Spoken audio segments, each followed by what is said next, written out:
Ladies and gentlemen, don't forget, all right? Make sure you log it in and you remember to check out my good friends over at the Broken Table Podcast live on YouTube. These are some of my good friends. They have some of the best topics going on. They're talking about a lot of good things. And also, they like to put over the Prince Nana dance. Hey, I swerve and I drive. I swerve and I drive. Hey, hey. Don't forget, tune in, log on to the Broken Tables Podcast live on YouTube, my friends.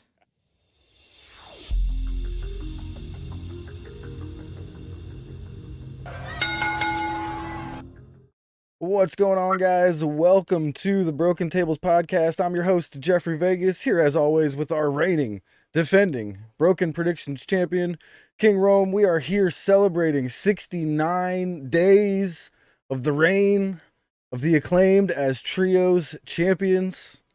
Tell me how you feel about this, sir. Well, I mean, I'll say this. I think there was a lot of good things to like about this episode of Collision. And I think you somehow picked one of the worst parts of the show to tie into why we're here tonight. I like the graphic, and I'm sure it's a very exciting time. But boy, gee golly, with did that segment and the match that kind of followed, unfortunately, stink. But wow, really? I think me and Discord will 100% disagree with you here. So can't wait to get to that. I guess we'll get into it. It's not that I hated everything about it.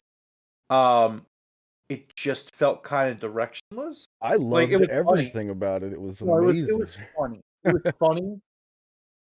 We'll get into it. Yeah, we'll get into it. But thank you guys very much for joining us here for our AEW Collision review here on Saturday night.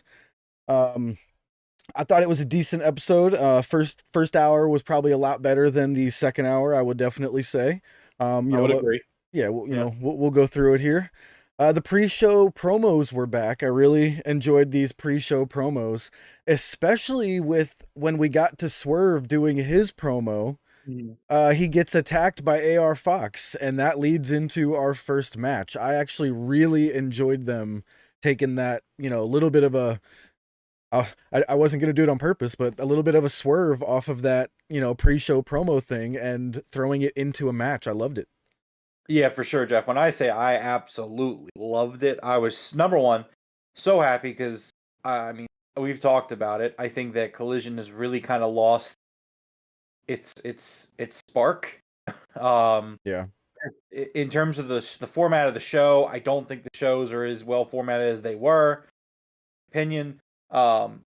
But seeing the cold opens back for the first time in 3 weeks or 4 weeks, whatever it's been, yeah, that was a big improvement. And I really do love what, like you said, just having, I thought they were all great to begin with, and then you get to Swerve, and then I legitimately, I was shocked that AR Fox attacked him via the cold open. So was I. And then they run the intro, and they come out of the intro, and they are just they're going down the ramp. The fireworks were going off, and they were brawling down the ramp with the fireworks. I was like, I don't know if I've ever seen this. This was great. I loved it. For sure. It was so cool. Yeah. Absolutely just so cool. Also in those pre-show promos, we got to see Jake the Snake Roberts back. That was cool. I kind of knew Lance Archer was going to be here, but for some reason I just didn't think we were going to see Jake the Snake, but that was great to see him. And dude, this AR Fox versus Swerve Strickland match, I freaking love Swerve Strickland. I've been a huge fan of his since he's arrived. This dude is so good, and AR Fox is amazing as well. Yeah, I agree. I love this match. It was awesome. Really enjoyed it. Love the way that we got into it. Love the history these guys have, and it was just a really great match. A really great opener to Collision. Probably one of the better openers that they've had. Yeah, I actually I agree with that. So we had the Gates of Agony out there casting distraction along with Prince Nana. I think at one point Prince Nana actually got involved in this one, but I don't remember exactly what he did. But man, AR Fox hits a beautiful 450 splash onto Swerve from the top rope, obviously. That was one of the best looking 450 splashes I have seen in a long time. Like, that was incredible. Yeah, it was pretty. It's real pretty. Yeah. Um, essentially, Swerve picks up the win here, but the main event of the evening kind of spills into the ring. Everybody that was going to be involved in the main event kind of comes out because we had the Gates of Agony already there. Those two are part of the main event. So as they were brawling, we had FTR come out to kind of save AR Fox and just everybody that was involved in the main event. You know, LFI, La Faction came out. I kind of liked how we had a big brawl to start off the show, you know, and kind of introduce everybody that was going to be involved in the main event. So something that I thought was really weird, and maybe I'm wrong on. Maybe I would love to hear your input. Did you find this post-match run-in? Like I'm watching it and it just felt so low energy. Yeah. It felt so flat. And I don't know if it was the crowd or what, but I'm watching this and just like people kept showing up with number one without music, which is fine. They don't need music every time they're running out. But they just kind of like come down to the ring, got in the ring, couple seconds passed, another group came out. And like I don't know, like did that feel flat to you? Because it just came off as really flat. You know what? I do have to agree with you. I did kind of feel that way, but I think it might have been the crowd, like you said. I didn't think this was the greatest crowd tonight, but I wasn't going to mention anything. They were just kind of mediocre. You know what I mean? Okay. But yeah, so I do agree a little bit. That felt a little bit flat, but I did like how it kind of introduced everybody that was going to be involved in the main event. You know what I mean? So I think it had a purpose, and they all just kind of wanted to. I don't want to say not get hurt or anything like that because that doesn't make sense, but I don't know. Maybe you see what I mean. No, for sure. I get what you're saying. I Yeah. think that I think it just sets up the hierarchy of Collision right now. Yeah. Especially with like the House of Black watching on and it's set up for the main event. And I like I said on Wednesday, I do really enjoy when we get storylines that kind of go through the entire show. So we do get that, to an extent here.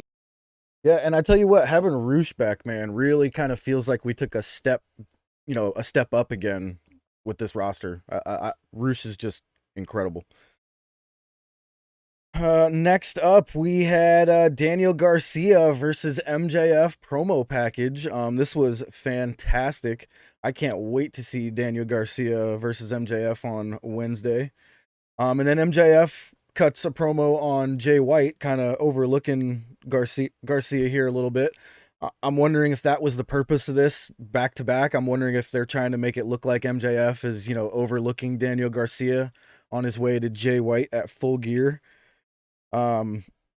Jay White cuts a promo as well, saying, he's the one who pinned MJF.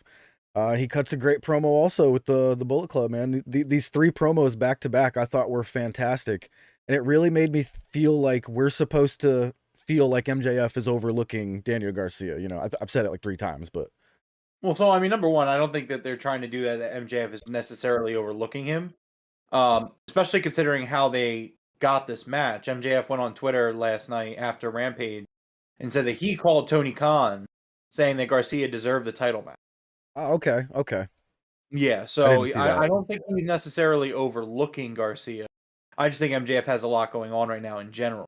But no, you're right. These back to back promos were just all outstanding, just absolutely great from everyone involved. Yeah, I thought it was awesome. Nat says, don't believe there were any real squash matches. Were there? Yeah, there was actually one coming up next, the next match. But first there was Kip Sabian in an interview. He was very angry about Mark Briscoe last night on Rampage. So him and the Workhorsemen are going to form a new team called the Sex Stallions. Got to admit, I chuckled when he said the name, but then I was kind of like, all right, whatever. But yeah, so he offers, pick anybody you want, and we're going to have a trios match later on. Next up was Roderick Strong screaming, Dasha! And now I remember we talked the other day about how we felt like this had run its course. But for whatever reason, when he was yelling Dasha, I did laugh again. And I think it was because it was somebody so random like the ring announcer. I was like, okay, that's funny. You know what I mean? Yeah, I mean, I thought it was more enjoyable, but for me, it's still just kind of there where it's Yeah, like, all right, we're at the point now where we're just having him do it for everyone. And I guess like that's just his character gimmick. And I think it's more enjoyable in the way they did it tonight, where I this agree. is him coming down to the ring. It's like it's his entrance gimmick type thing, if you know what I mean. That makes perfect So sense. Yeah. it's definitely better suited for that, and like you get more of a pass for that style of gimmick. It's not like you're doing a promo. It's not like you're doing another video vignette where it's this. So it's more passable for sure. Like I'm not gonna sit here and dog on it. Did it make me laugh? No, it still didn't make me laugh. At the end when he said Adam, I chuckled. I think again, I think the Adam thing is where the gold is. Yeah. It's when you're trying too hard when it's like Dasha, Renee, Max. Okay, we get it. Now you're just doing it for everybody. It's not the same. Yeah. But so we got a quick match here with the Kingdom versus Chains McGregor and somebody named Brixon. I didn't catch his first name. But it was pretty much a squash match. What was that? Oh no, nothing. Go ahead. Oh yeah, it was pretty much a squash match here. The Kingdom won. They destroyed Chains. Chains McGregor, I believe, was his name, with a double team spike pile driver, and it looked a lot like the one that the Bucks do. Was that supposed to be like referencing anybody, or do you think that's just a move they do? I wasn't really sure. No, I'm also. Yeah, I'm not too sure, but they did the whole spike pile driver thing. Looked good. Picked up the 1, 2, 3. And Roderick Strong gets in the ring and absolutely annihilates the other guy, Brixon. And then as soon as he annihilates him, he's like, "Oh God, my neck!" And he falls down. And they pick him up and put him back in his wheelchair. And Rome, I'm starting to think Roddy's neck might not be as injured as he's making out. I mean, I don't know. Oh no, Jeff. I don't think it is. I mean, it's a squash match. It's a triple F minus. I found no value or substance match for the 2-hour episode of television that I watched. It's a triple F minus. I'm sorry, but Yeah, an unadvertised squash match. Yeah, I think no, it was it's just a way to get to Roddy getting out of his wheelchair and punching somebody, and why not just have him wrestle a match against like an established. you can't put Why a not guy in a give neck him brace in a 15 match, minutes? Why not man. give him 10 minutes? Bro, he wrestled in the fucking the world title match leading world title tournament leading into Grand Slam with his neck in a brace. True. He's just neck Yeah, exactly. strong. All right. Yeah, he's just neck strong. And see, that's the other thing, Jeff. You just don't value neck strength. Like that's like you are not you have very poor neck health awareness. And I Yeah. think that's just absolutely disgusting. What's up, Michael? Welcome. What's up, Michael? All right. Next up, we Michael. had a really good Christian Cage video package. Very nice. What did you think of the Christian Cage video package? Good. Yeah. Cage is doing good Very work. good. Anything with him, man. Best work of his career by far. Next up was a Mark Briscoe video package. FTR comes in and offers their services for the trios match later, but Mark Briscoe refuses and says, "Listen, you guys got a match later. I'm not making you do double duty. I got my own boys here." So we're still left trying to figure out who it was. And dude, I love these promos with Mark Briscoe, and I'm so happy this dude's back. Jeff, can I? You know what? I'm just gonna do it. I have what I am fully aware. Super hot take. Extremely hot take. So Okay. hot that it's a little bright. A little bright. So here's the thing. I love the Briscoe. Mark Briscoe as a singles act does absolutely nothing. He's funny, talented. I don't hate the guy. I don't hate the performer. It just nothing for with like a singles act Mark Briscoe. Nothing really lands for me. It just doesn't click with me. And I don't know why.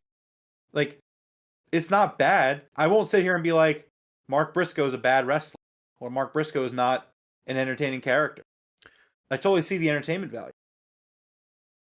So I will say when Mark Briscoe is alone solo with no one else, I 100% agree with you.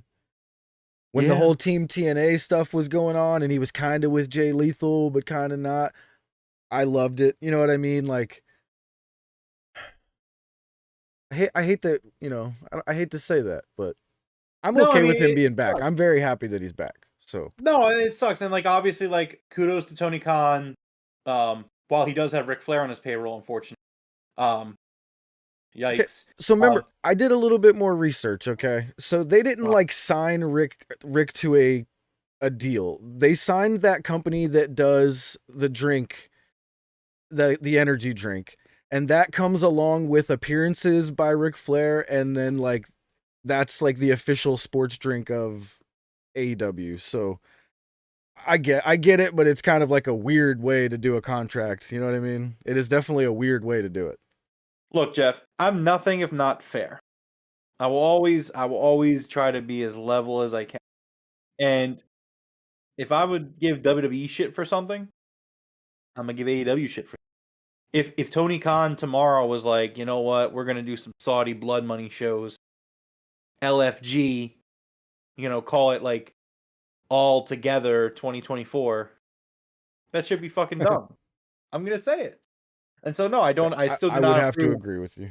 I still do not approve with Ric Flair being on the payroll in any capacity.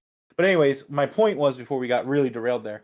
I'm happy that Tony Khan keeps Mark Briscoe on the payroll and gives him time, gives him stuff to do. And I think it's really cool and it's really feel good. And I'm not going to complain about Mark Briscoe getting TV time because I think he's talented. I'm just saying everything this guy does just does not click with.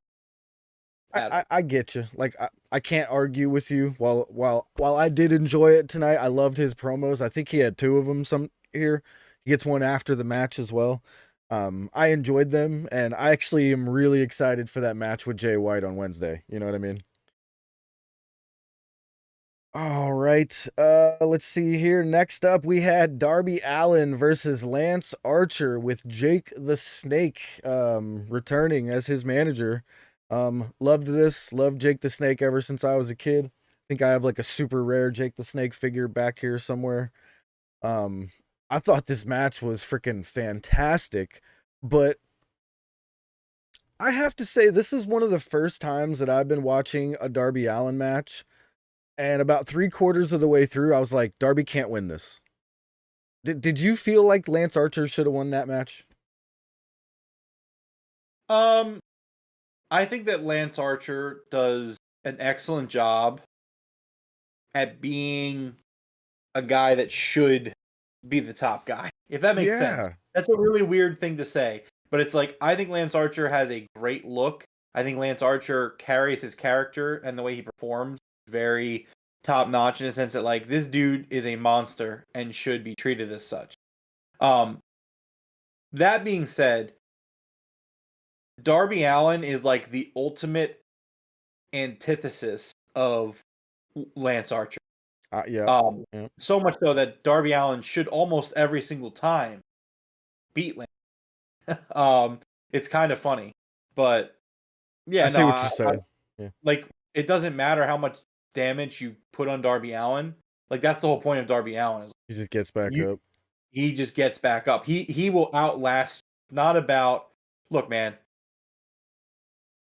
A great hero once said, "It's not about hard you get hit. It's about hard you get hit. Keep moving forward." That's how winning's done. Now if you know what you're worth, you go out and get what. Yeah. But you got to be willing to take the hit.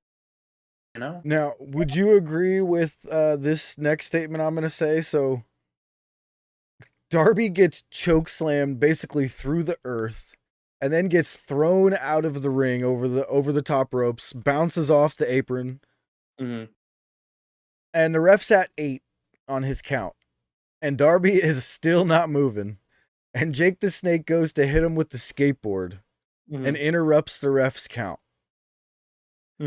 Now, do you, to me, it looked like they were trying to tell us that was going to be a 10 count almost no matter what.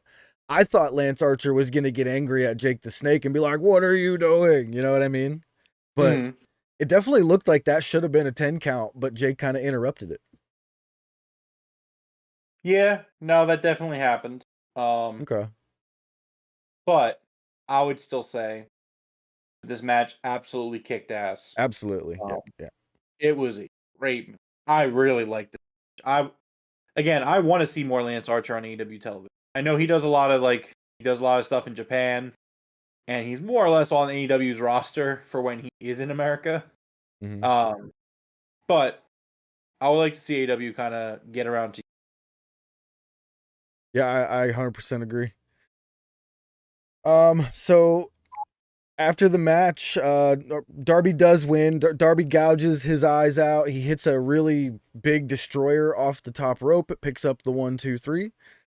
Um, and Jake the Snake introduces his new members of his group. I guess we don't really have a group, but it is the Righteous coming out. Vincent and Dutch, to distract Darby enough for Lance Archer to absolutely annihilate him in the ring with the black hole. Um, I really, Blackout. really, really, really like this pairing of Jake the Snake with the Righteous and Lance Archer. Like, as soon as I saw them together, I was just like, yes. You know what I mean? Hats off to Absolutely. the Hats home off. run. This is a home run faction. I'm sitting here and he's like, "Come on out, fellas." I'm like, "Who the hell does he? Who the hell does Jake the Snake Roberts have coming out to join him and Lance Archer?" And when the Righteous music hit, I was like, "Oh, that's really good. That's really good. That's good. Yeah. That's really good." I thought that was awesome. Like this is a great trios faction, and I would go as far as to say is not only is this a great trios faction, this should be the next feud for the 100%. Yeah, that's a very good. Yeah. yeah. Big guy like Daddy Ass, and then the two. Yeah, 100%. Oh, yeah. Great Yeah, call. this is awesome. This is just I love this group. I think it's going to be really good. I think the promos are going to be great, but just remember, Jeff, revenge is forever. Dig what I'm saying? Oh, I dig what you're saying, man. This is great. Yeah, no, I loved it. I Love the love match. Vincent, Love the dude. post match. I was like, yeah, man. Like, see, like this first hour of Collision, for the most part, I really needed it because I was really down after Dynamite. There was a lot of problems I had with Dynamite last week, and there was some really cool stuff on this Collision that I was like, all right, that's great. I'll settle down a little. Yeah. All right, next up we had Chris Statlander, Willow Nightingale, and Sky Blue back with Lexi Nair. Statlander was thanking Sky Blue for not turning on them, and Sky Blue still seems to have a little bit of that attitude. She's like, "You don't need to thank me. I'm just friends with Willow." I'm sure you're still have your same opinion from Dynamite, because this I don't think this progressed anything really. Yeah, shit's dumb. Yeah.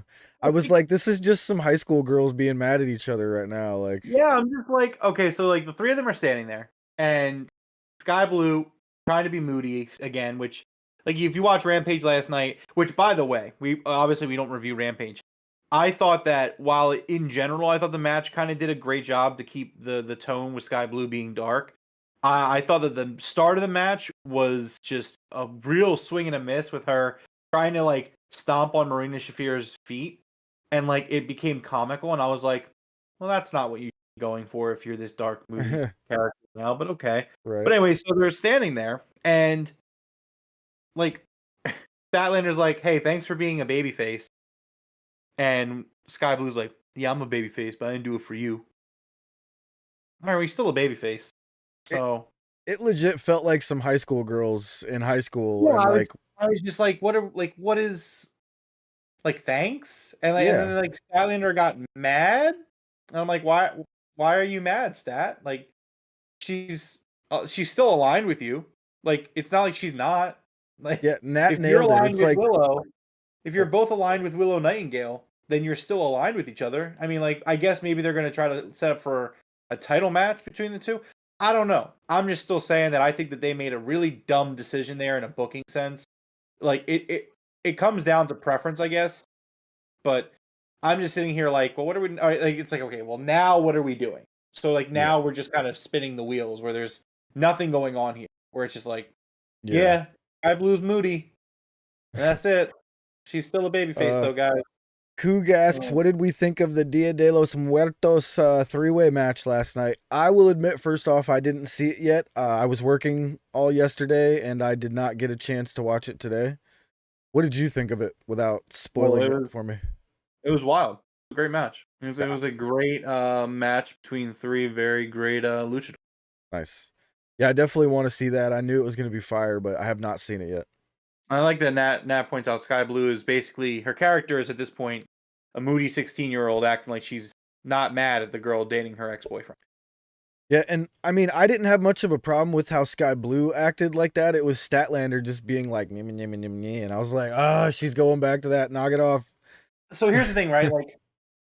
I feel like the GIF or the meme from Star Wars Rogue One, where it's like, we were this close to greatness. Because it's like, man, I would have loved to have seen Sky Blue make that jump, and her and Julia Hart like kind of team up and like wreak havoc on the women's division. Yeah. Wreak havoc. I think it's havoc. Wreak havoc on the women's division. But instead, we kind of bullshitted for a month, and then swerved a stupid swerve because I guess anybody can just spit mist.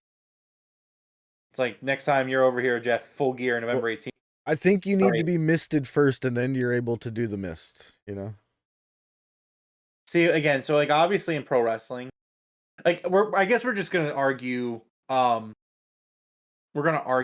like decimals at this point. I know, but yeah. Semantics. Like, how ridiculous is wrestling allowed to get? And for me, my separation of ridiculousness is, my suspension of disbelief is, I'm okay that a character does this, that Julia Hart does this, that the House of Black is able to do this. I'm okay with that. But if everybody can do it, yeah, it's a little stupid. It's a little dumb.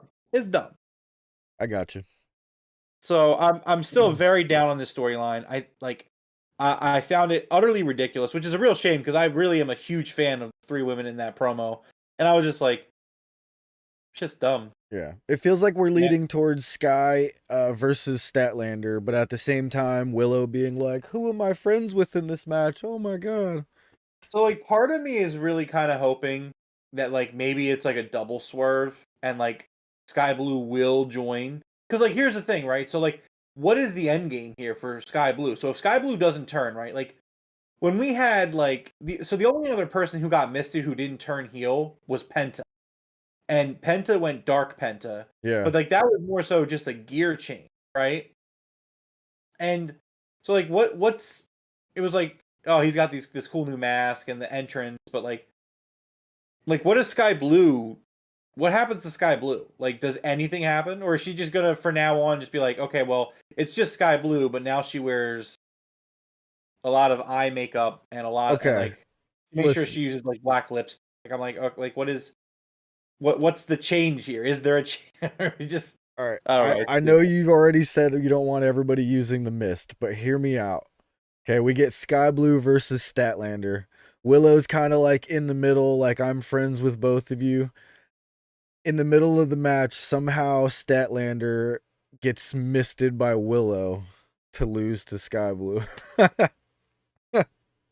Okay, like here's the other thing, right? Like if Julia or if Sky Blue joined Julia Hart, I could be like, okay, I can buy the Sky Blue can use the all right, I can buy that. But for some reason, and again, we are arguing like degrees of ridiculous pro wrestling. Totally throwing stupid. Out some theories now. Totally stupid. But like for me, the fact that Sky Blue resisted the mist and did not become a member of the House of Black means that she should not be able to use the. Like I think that's just ridiculous. That just sounds so stupid. Michael Duke having a co-ed softball game tomorrow afternoon after the last Monday night's game. Nice, man. I used to love playing softball. I'm a monster, bro. Let's see here. Next up, we had Lexi Nair with Alex Ibrahantes, the hype man. He was hyping up Penta, and Swerve Strickland shows up. And I don't know how it led to this, but it led to Penta versus Swerve coming up on Dynamite. And I could not be happier. Penta and Swerve used to both wrestle with masks on back in the day. I think it was Rev Pro or whatever I forget which one it is. It's whatever he was kill shot in. I think you're thinking of Lucha Underground. Yeah, Lucha Underground. Thank you. I can't wait for this match. That's gonna be freaking awesome. I hope he comes out in his kill shot mask. You know what I mean? Just to bring it out for a night. Maybe. Yeah, that'd be cool. Next up, we had the acclaimed 69 days celebration of being the trio's champions. See now, me and Rome here seem to be completely on opposite ends of this one. He did not seem to like this very much at all. I thought every moment of this was incredible, especially when Daddy Ass announces that he got MJF a present, or that they got MJF a present. No, they got Max. I'm sorry, that they got Max a present. Thank you. And it happens to be MJF creating a video telling Max that he actually respects him after helping him the way that he did on Dynamite. I thought that was really cool, actually. The MJF was showing some nice emotion in that video. It was a side we don't usually see of MJF, you know what I mean? And I like how he talked about how Adam Cole told him he's allowed to have other friends. And, you know, here's some other friends that MJF is allowed to have. And then they are interrupted by Dalton Castle and the boys. And now I can actually see, now that I'm kind of going over it again, I can see how you weren't really too into this here, but I'm a massive mark for Dalton Castle and the boys. So I just wanted to see where this was going to go. And I do have to wonder, like, we were asking why in Discord, you know, just as a joke, like, why Dalton? But seriously, why? Would he just come out and grab the trophy and smash it? You know what I mean? Yeah, so hear me out. Hear me out. Go ahead. Because there was stuff I liked, and I don't want to sound like I'm super down on it. I just find it as a whole to be mediocre. So, you know, they come out, you said. I love the MJF video. I really loved it. It was very good. I thought that was so cool. And MJF, again, he's showing growth, and like he has this long-standing gimmick with Max Caster that he fucking hates. Can't stand him. And he's like, you know what? I really appreciate you, dude. That was really cool that you took that bullet for me. And Adam Cole says it's okay to have other friends, so I kind of like the acclaim. Yay, scissor. And I was like, this is incredible. I loved it. Loved it so much. And so like the segment goes on. And you know, they're doing this thing, 69 thing, and it's hilarious. So funny. And then we kind of hit a point for me, and it was when the trophy came in, right? So, number one, they're like, we got this trophy. And like the cameras kept cutting to the trophy, and some geek in production keeps turning the trophy away from the camera angle to a different camera angle. And I'm like, production, can we please get our shit together here? Because like you know what I'm talking about. Like they kept showing the trophy, and then like they would like, oh, we gotta turn the trophy so it's facing camera 3. But camera 4 is the one that's picking up the trophy. And it happened like 3 times. Like they just couldn't get it right. So I'm just like, I'm trying to like look at this trophy. I'm like squinting, turning my head, and I'm like, I can't make out with this trophy because they keep moving it every time the fucking camera cuts to it. So I think that's where it started to lose me. And then like I felt like the segment started to trail on for a little bit, where I was like, I was asking myself, like, is there a point to this segment? Like, is this just a fill TV time segment? Which is fine if it is. Or is this like a segment that's going to lead into like another feud or like another thing or the next thing for them? And so then Dalton Castle comes out. Much like you, I'm a big Dalton Castle fan. I'm not upset that Dalton Castle was in this spot. Comes out. Full entrance, by the way. Loved it. Full entrance, which, again, like, awkwardness. Like, there was a lot of moments tonight, which you could maybe blame the crowd. A lot of moments that really fell flat. And I love Dalton Castle's entrance. But I'm like, man, this is going on. This segment is now going on for quite a while. with in my opinion, nothing happening. Like, we do the MJF video, start way up here, make some funny 69 jokes, and then just like we're crashing. We're absolutely crashing at this point. So Okay, And go ahead. so Go ahead. Go ahead. yeah, sorry, I'm just trying to justify myself. So then the boys grab the trophy and they bring it to Dalton Castle. Mind you, this trophy that finally I can get a good look at. So like oh, that's what it looks like. It has a 69 on it too, so it's funny. Yeah. Um, and like Dalton Castle grabs the trophy and like drops it out of the ring, and like I guess it was supposed to shatter, but it kind of It looked like he threw it. It didn't break. I actually didn't see, but It did look like it broke. In my maybe I missed it, but like it looks like it hits the ground and just kind of bounces. ah, And they're so mad about this trophy that they yeah. haven't even like held in their hands yet that they, without speaking, just attack Dalton Castle. And I'm like, this is weird. And then all of a sudden it turns into a match, and I'm like, oh, this is a match now? Okay.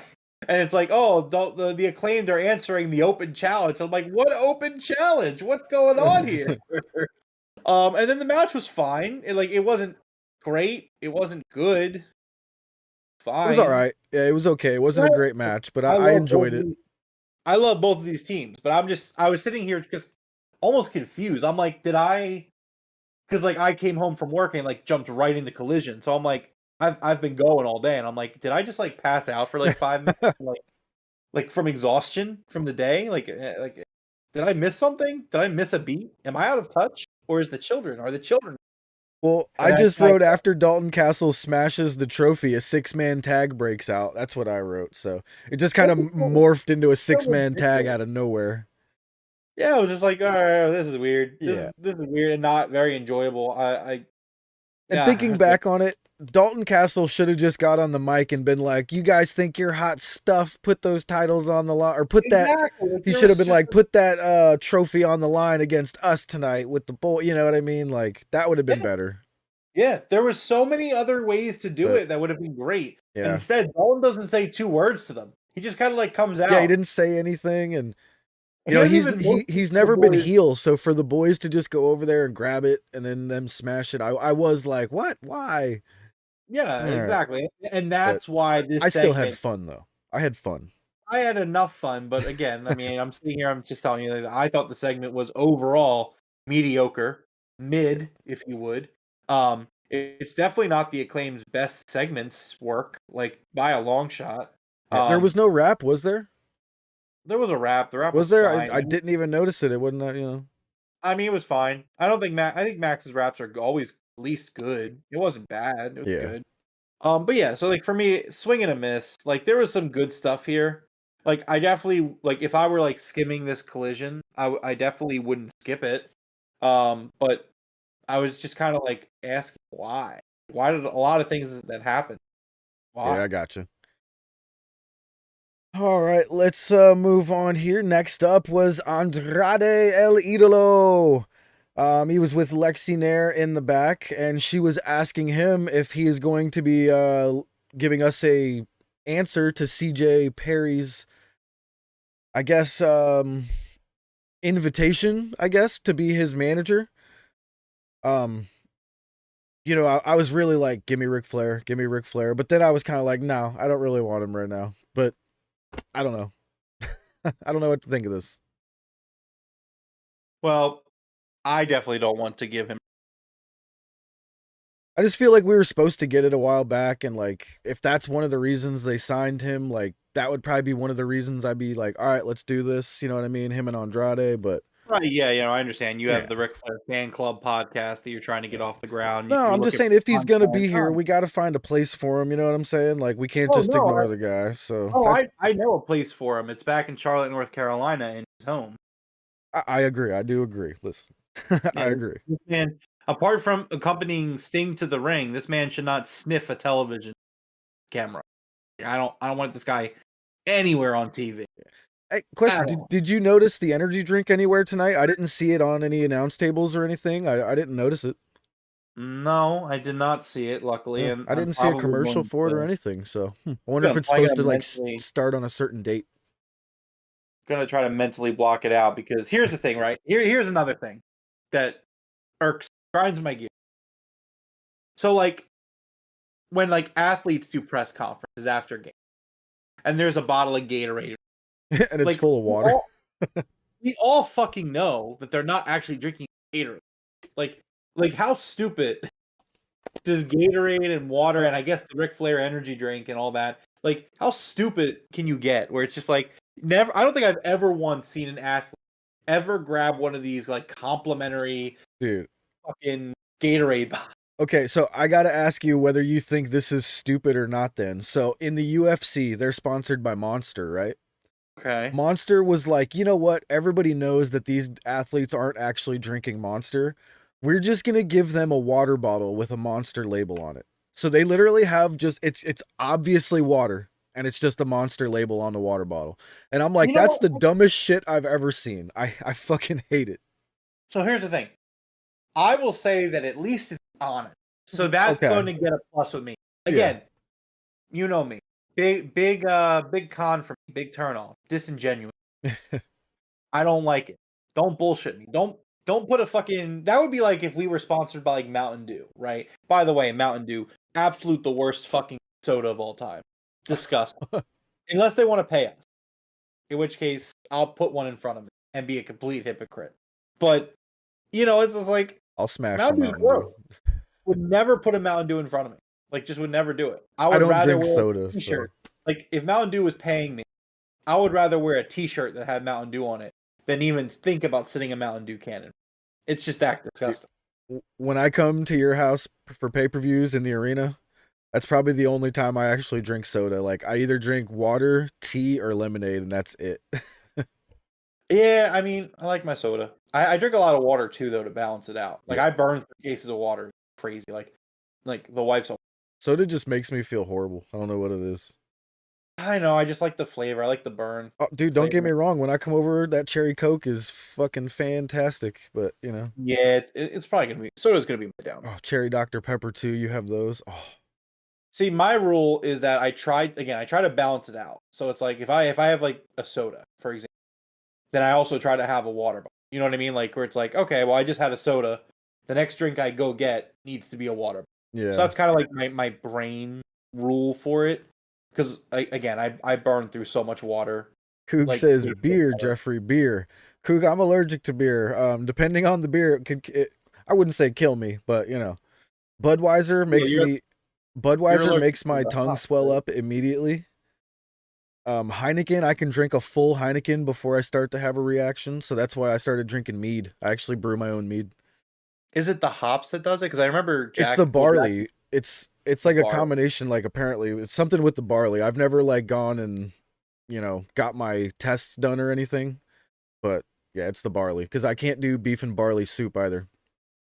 Yeah, I remember you and Jackie talking about. Yeah, it's I know weird. she's allergic to the hops. Oh, okay, yeah. Yeah, but I don't like beer. I liked beer when I was like 20. Yeah. And then it's like, oh, it's the cool thing to drink. And I'm like, wait a second. I think I turned like 22 and I was like, wait a second. Beer is fucking disgusting. Oh yeah, it's I mean, to each their own. I'm sure Coog enjoys his Modelo. But yeah, I'm not a beer fan, never was. And when my tongue started swelling up on me, I think I was like 22 when it first started happening. I was like, oh cool, I have a reason to not drink beer. Hell yeah, man.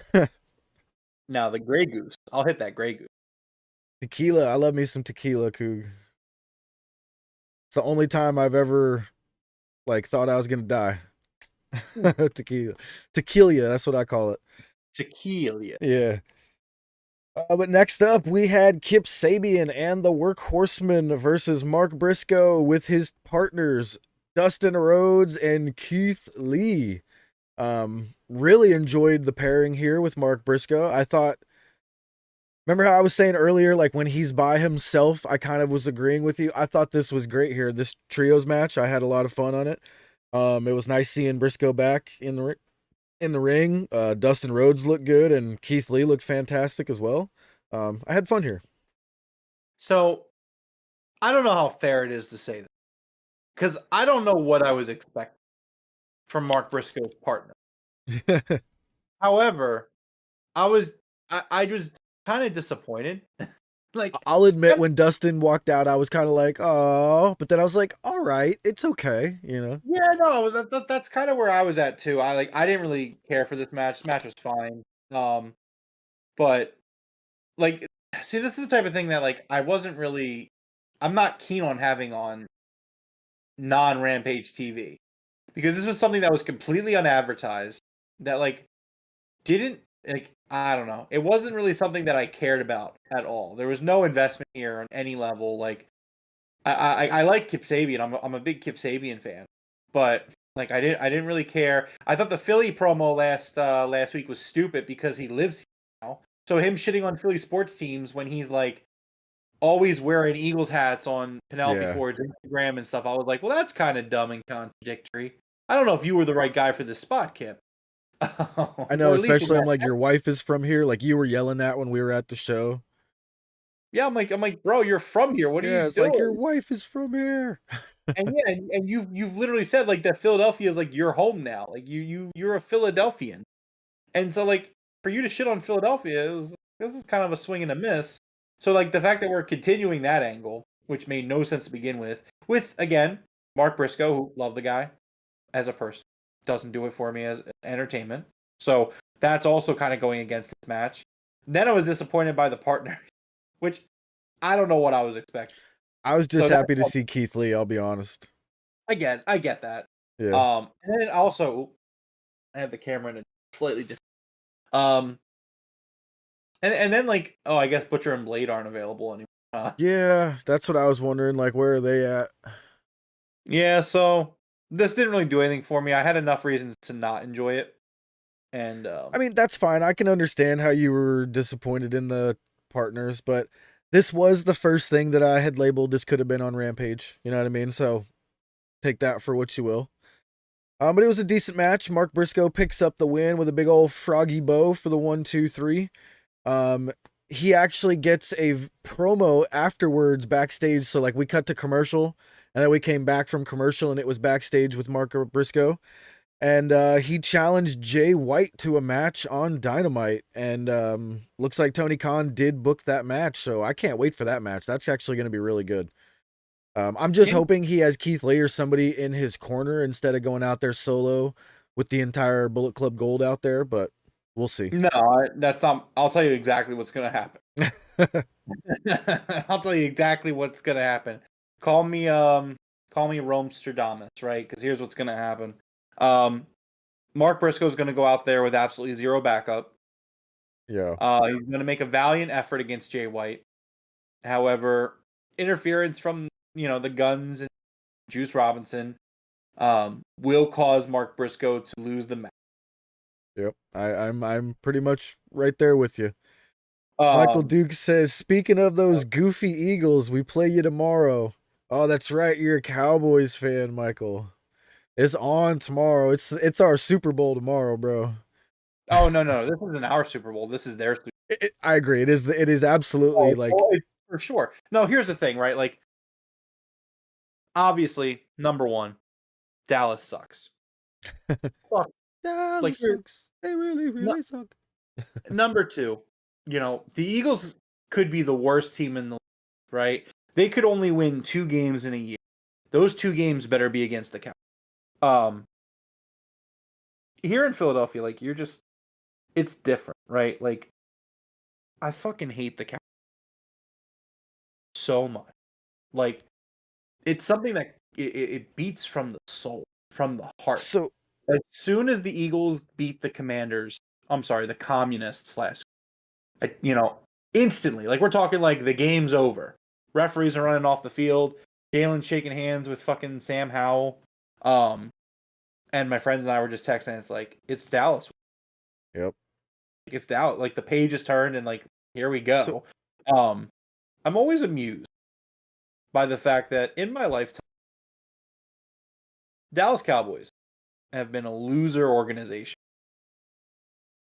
And now, here's the thing. People will be like, oh, well, you're an Eagles fan, so you would think that.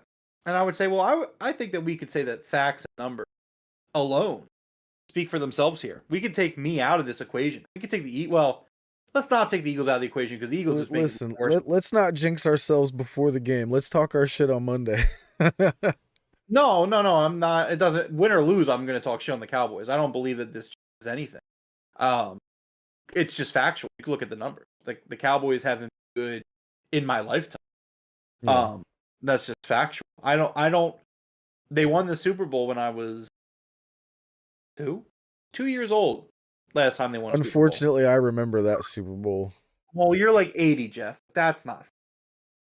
We're talking about like cognizant adult, not elderly. But I'm actually glad we got on this subject because I was listening to the sports radio 94.1 WIP today. Yeah. And they were trying to say that there is no real rivalry between the Eagles and the Cowboys. And I was bewildered. I was like befuddled in my car. Like, did this guy really just say the Eagles and Cowboys don't have a rivalry? My head almost exploded. What time were you listening? This was coming back, so 6 to 7. It was when Rob Ellis and whoever his partner is, it was his partner. It wasn't Rob, it was his partner. Joe Giglio, maybe? It probably was Joe Giglio, because Joe Giglio has like some of the worst takes I've ever heard in my I couldn't believe it. So here's the thing. Here's something great. I don't know if you saw this, Jeff, but so yesterday on sports radio, this guy calls in, right? And he's talking about the Eagles-Cowboys rivalry and how he's like basically saying a lot of things I'm saying, like how it's like this is a blood rivalry and like we hate Dallas, and if you're going to win 2 games in the year, it better be against the Cowboys and all this, that, and the third. And all of a sudden, during the caller, you hear a little like siren, like whoop, like a police siren. And so the caller was a police officer who was pulling someone over while talking to sports radio about the Eagles-Cowboys game. And that's what this city's about, and that's why I fucking love it here so much. Because, Jeff, does this city have a lot of heartbreak? It absolutely does. There is so much heartbreak that comes into being a Philadelphia sports fan. In fact, I would go as far as to say that I don't think most of the sports fans in the world, in the country, have the balls or the soul or the heart to do it. And that's what makes it special, is that we come to this place to see magic. We go to the sports complex for beautiful moments, memories that last. There's a lot of heartbreak that happens there too. But every once in a while, Dak Prescott gets sacked 7 times. Or throws a few picks. You know. What do I know? Nothing. Oh, so yeah, that's gonna be a crazy game tomorrow. Mike, you said it was coming on at 3. The game starts at 4:25 for us on the East Coast, right? Yeah, but if he's Central, if he's Central, He's Central would be 3:25, but whatever time zone, East Coast is 4:25. Yep, 4:25, America's game of the week. No, and that's the other thing. Like, can't wait. Like, yeah, you talk about jinx. The funny thing is, obviously, is division games are always wonky. Like, oh yeah, they're always tough. Yeah, and like the funny thing about division games is just because you're the better team doesn't mean you always win those games, which is like frustrating. Because like I don't think the Commanders are a good team. No, I don't care if you always play us tough, man. They always play us tough, and like they're not a good team, but they always play the Eagles tough, and so like that's just what it is. Whatever that quarterback's name, Sam Howell, whatever it is, the Eagles they have no idea how to stop that kid. Yeah. 3:25 Central. There you go, Michael. Okay. All right, let's get back on track here. Next up, we had Emi Sakura versus Willow Nightingale in a great match. Loved it. There was a spot where Emi Sakura put Willow up against the steps outside and did a crossbody splash on her. That shit looked so nasty. Absolutely loved it. But Willow picks up the win with a huge Dr. Bomb for the 1-2-3. I enjoyed it. I love seeing Emi Sakura on the television. And it feels like they're putting Emi Sakura on TV a lot more recently. Have you noticed that? Yeah. I mean, she does great work for the division, so. Yeah, absolutely. Come back. It should be like a blip. Let's see. I'm just going to refresh real quick. Oh, yeah, it's loading. It's loading away. There we go. I think we're back. Yep, we should be back. Sorry about that. I think my whole internet went down for a second. Let's see. Anyways, we were talking about. I think did you start about Samoa Joe yet, or so? Yeah, so Samoa Joe was with Lexi Nair in the backstage, and she announces that Samoa Joe is now the longest reigning Ring of Honor television champion. Keith Lee shows up And dude, I lost my shit. I loved this so much. Keith Lee shows up and we get an absolutely, I want to call it violent stare down. These dudes stared through each other's souls for a moment. And we are going to be getting Samoa Joe versus Keith Lee on Dynamite. Oh my, this whole Dynamite feels stacked already. So let me give my full thoughts, right? Because it's good and bad. Number one, so Joe gets congratulated for being the longest reigning Ring of Honor television. And my first thought is, like, well, that must not be very hard considering you don't defend this title ever. And so Keith Lee shows up, and I get excited, just like you. I'm like, that's a great matchup. That's a really dope matchup. In fact, I would say I think Keith Lee should beat Samoa Joe for the title. I agree, 100%, because we're putting Samoa Joe on regular TV a lot, you know what I mean? So, Right, but then here's my other problem. The thing that, like, for me, even if it meant I wasn't going to see it, because I'm still not paying for Ring of Honor because their app's terrible, why? Why? So, like, here's the thing. So you have this program that people really want to see. I really want to see. And it's for the Ring of Honor Television Champion. A title that just hasn't appeared on Ring of Honor TV. Completely contradictory of what the title actually is. I know, right? And they're doing it on Dynamite. And, like, I know people are just like, oh, why are you complaining about where the match happens? It's like, because we talk about Ring of Honor, and we want Ring of Honor to matter and mean something, and the champions just don't show up on Ring of Honor. Here's my problem, Jeff. So, this is Collision. We know that they tape Ring of Honor after Collision.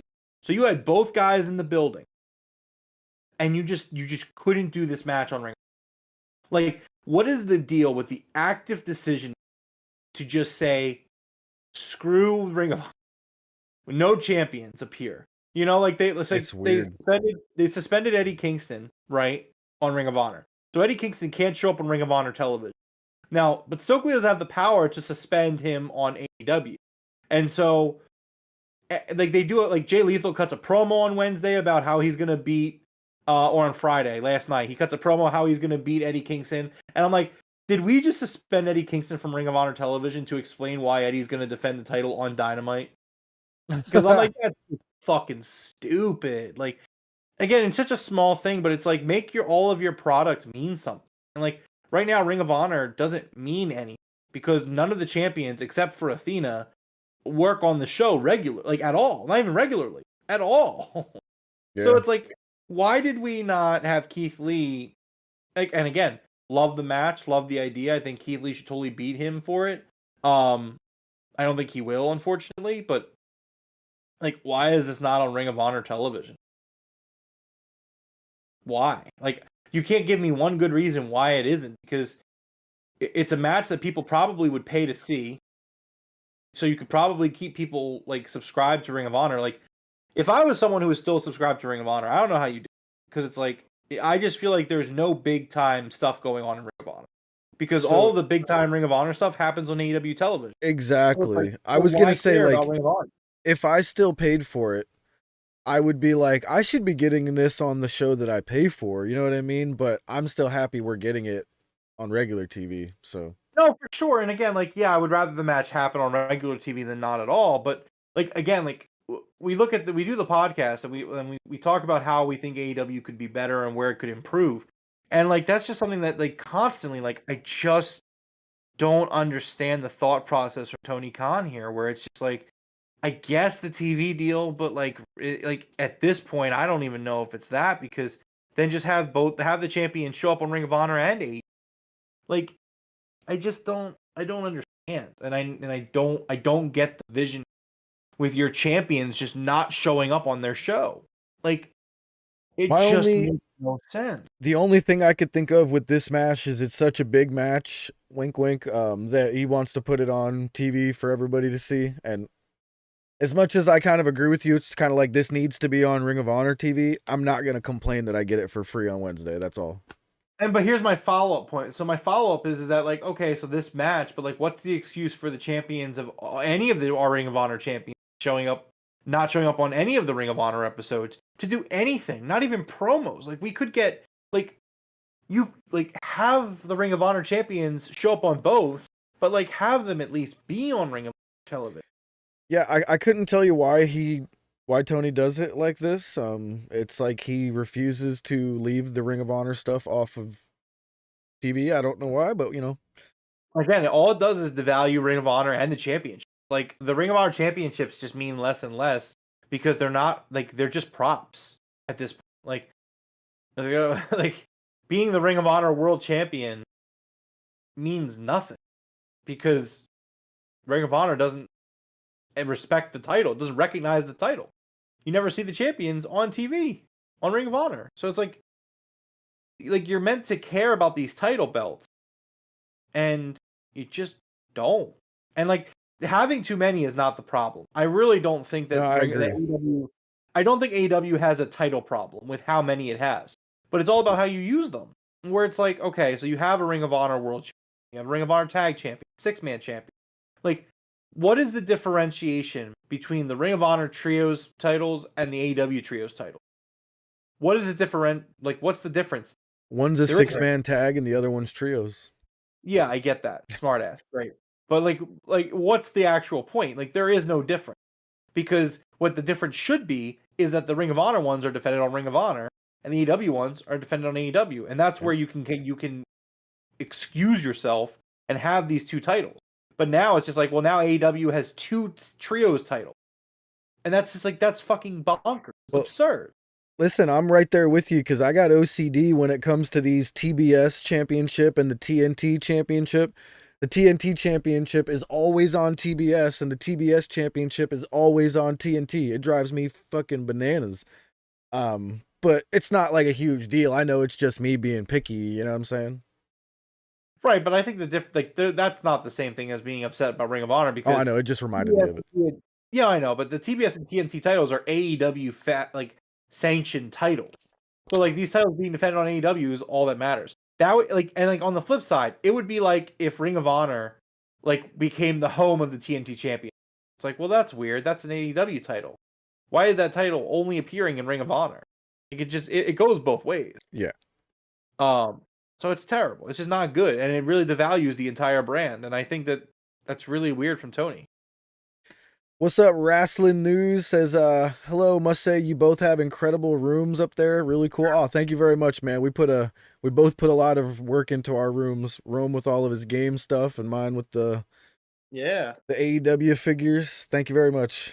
Yeah, thank you, Wrestling News. And if you're interested, if you like my background and my setting and everything like that, we do a video game podcast here on the channel as well, usually on Monday nights, called the Game Room Podcast. So, if you're into video games, you should definitely stick around. Absolutely. Drop an elbow on that subscribe button if you don't mind. And we're going to get to the main event of the evening on Collision here. We had Big Bill and Ricky Starks with the Gates of Agony. That's Toa Leon and Bishop Khan. I think he just goes by Khan now. And this was versus FTR and La Facción Ingobernables, LFI. Whole bunch of letters here tonight. FTR, LFI. This match, it was good, but I also wrote down this could have been on Rampage. This is one of those 8-man tag things that belongs, I think, on Rampage. Do you agree with that? I actually do, 100%. Yeah. I definitely found the main event to be underwhelming. Especially for the talent involved, I felt like it underdelivered. Yeah. It was fine. The crowd didn't feel into it at all until FTR was involved, Yeah, and it was a shame, though, because it was nice to see Roosh again, obviously. Yeah. And my favorite part of the match was LFI. Absolutely, 100%. Yeah. Once Roosh did start to get involved and get going, the crowd did get into Roosh, I got to admit. But yeah, Roosh definitely looked incredible in this.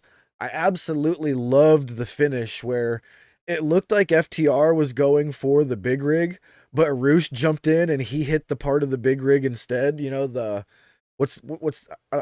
would you call that? What's Jericho's move that he does that's like that? The Judas or the Lion Salt? No, the one where he falls onto his back, the code breaker. Codebreaker. So yeah, Codebreaker. so Roosh did the code breaker part of the big rig, and then Roosh does his big old horns in the corner, and he picks up the 1, 2, 3. And I actually, like I said, I really, really enjoyed the finish here. The lights go out, and the House of Black is up on the big screen. They cut a nice promo up on the big screen, and they show up in the ring, and we get a crazy beatdown. And the Blackpool Combat Club show up for the save. I was a little confused on why the Blackpool Combat Club showed up. Is there something I'm forgetting or not remembering here, or is this just out of left field like I thought it was? So the House of Black, when they returned last week or the week before, they attacked a bunch of people, including the Blackpool Combat. Okay. So then it does make sense. I just didn't remember any of that. But I thought this was good. This was a nice way to go off air tonight with the House of Black back, standing up on the ramp looking awesome like they always do. But like I said, this could have been on Rampage. I think we could have had a better main event here, but it is what it is. Definitely love the first hour. Much better than the second hour, but good stuff all around. Yeah, thanks to Wrestling News in the chat. Says, love the content, brothers. So glad to have found the channel. Oh, well, we're glad to have you, man. Make sure you hang out with us more often. We love to chat with you guys. And yeah, absolutely. All right, Rome, do you have any of the stuff we're going to be seeing on Dynamite this week? So I'm working on it right now, and I seemed like I found 4 things. Fortunately, again, because I was a little behind on stuff today. So the 4 things that we have announced right now is Maxwell Jacob Friedman, MJF, will be defending his AEW World Heavyweight Championship against Daniel Garcia on Dynamite. Mark Briscoe will take on Jay White in what Jay White is referring to as an eliminator match, which I thought was funny. Swerve Strickland will take on Penta El Zero Miedo, and Red Velvet will return to face Julia Hart. I am very interested in that Red Velvet Julia Hart match. It has been a long time since I've seen Red Velvet. And last time we saw her, she looked very green. She was hanging out with the Jade Cargill crowd, whatever the baddies I think they were called. Yeah. I'm very interested to see her progression. I'm hoping we see like a whole new Red Velvet. What do you think? Yeah, it'd be nice. And then another thing from Collision that was announced for Dynamite that I don't have a graphic for yet should be Samoa Joe versus Keith Lee for the Ring of Honor television. Yeah, and then there's the MJF Daniel Garcia, right? Yeah, I already said that one. Okay, I thought you only had 4. No, well, there was 4, but not counting Joe versus Keith Lee. I just don't have a graphic for that yet. Still looking for one. Oh yeah, you're right. I have one now. Actually, there it is. Oh, okay. All right, yeah. So that should be a great Dynamite. Anything else you wanted to talk about before we get out of here tonight? Yeah, that is a stacked Dynamite, Coog. No, I think I'm pretty much good. I think we're I think Dynamite's going to be a great show. It does look like a very stacked episode of Dynamite. Obviously we're about 2 weeks. We are 2 weeks away from Full Gear, so I'm expecting these next 2 Dynamites to really pick up the pace, especially considering I don't think we have a lot of matches announced for Full Gear yet. Oh, well, I guess we do now. I mean, because we have Mox and Cassidy 2, Hangman Swerve 2, which I'm so surprised that's not a gimmick match. That tells me they're going to go a third time.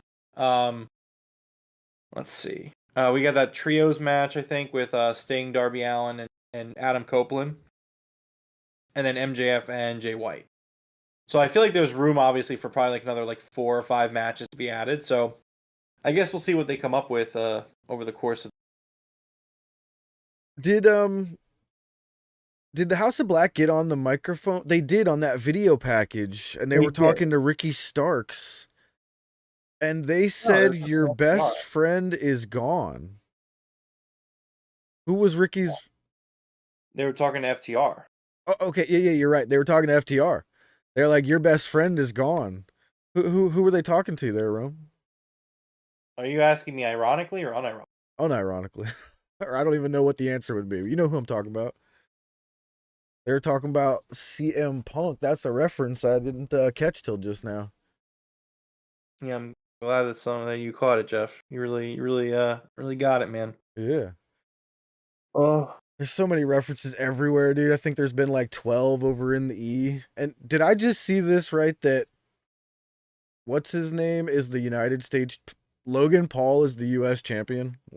Wow. is he? Yeah. Well, that's a thing, I Did he guess. take Ray's mask? Oh, no, he's just hugging him. Okay.